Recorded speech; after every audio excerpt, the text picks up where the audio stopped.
So I'm someone that really obsesses over something before I buy it. And you know what? I really love that process. But the truth is, I really wasn't able to find anything on the Mizuno JPX Forged Irons that I could relate to. Especially that was just done by ordinary people that weren't either working for Mizuno or worked for an online golf store, for example. I wanted to make a quick video which kind of shows the pros and cons for people who are interested in Mizuno irons, maybe making that change or that upgrade. Plus all the simple questions like, are they worth the hype? What even comes in the box was something I really wanted to know. And then I'll tell you a few pros and cons, show you the clubs, and hopefully help you figure out whether or not you should buy them or not. So what is it that makes them unique or special and perhaps worth that premium? Since taking up golf, I've had a second or maybe they were third hand set of Titleist irons and a set of Nike Game Improvement irons. I remember cleaning the Titleists and just thinking these are absolutely beautiful. The 7 iron was just so crisp and kind of inspiring when it was clean and you were stood over it. But I do find these Mizuno irons to be a work of art. They're just on another level. They're forged from solid steel in Hiroshima, Japan, and they just feel absolutely epic. They've got a sleek, compact profile and quite a thin top line, to be honest, especially compared to Game Improvement irons that you might be upgrading from, but they're absolutely not blades, thankfully.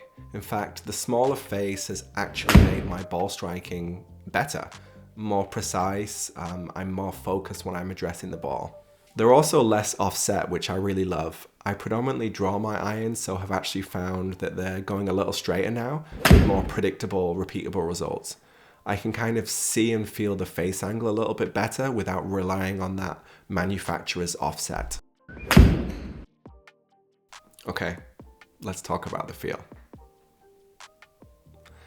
So this, alongside the visuals, is probably one of the most important things about these irons, but also one of the hardest things to describe, so just bear with me here. So I would say when you strike a crisp iron with these, a crisp ball rather, you just kind of feel it off the face. It feels extremely soft, extremely responsive. You know if you hit it in the toe, the heel, the middle, it kind of has this buttery, which is a cliche, feel.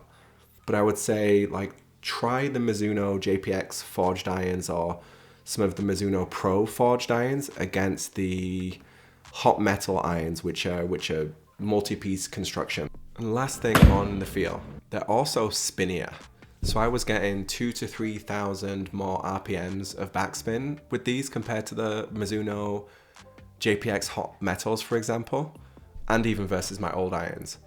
So this meant I was able to stop the balls on the greens, which has been a big problem for me, versus the Game Improvement irons or the Hot Metals, which is more about launching balls with distance, not really as much thought about how they land. And compared to the Hot Metals and compared to most Game Improvement irons, especially the modern ones, is that these JPX Forged irons have more loft, maybe 2 degrees higher on each club. So they're quite a bit higher. But then again, you're not really trying to get distance with players' irons.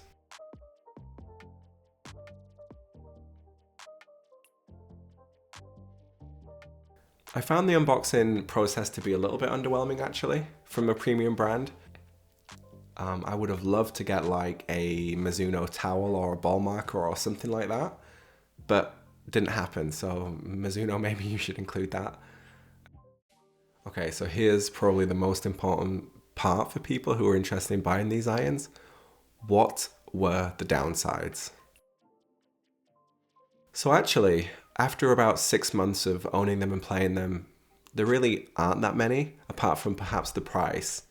In US dollars and in Great British pounds, these would set you back maybe like 1,000 to 1,200, and in Canadian dollars, 1,500 to 2,000. So they're a little bit more expensive than the Game Improvement irons that I was playing previously. That said though, if you're after that master craftsmanship, the heritage of Mizuno, the unmistakable aesthetic, plus that soft feel, crispy sound, and a little bit more control, then yeah, I think they're absolutely perfect, to be honest. I'm really happy with my purchase, and would not change a thing.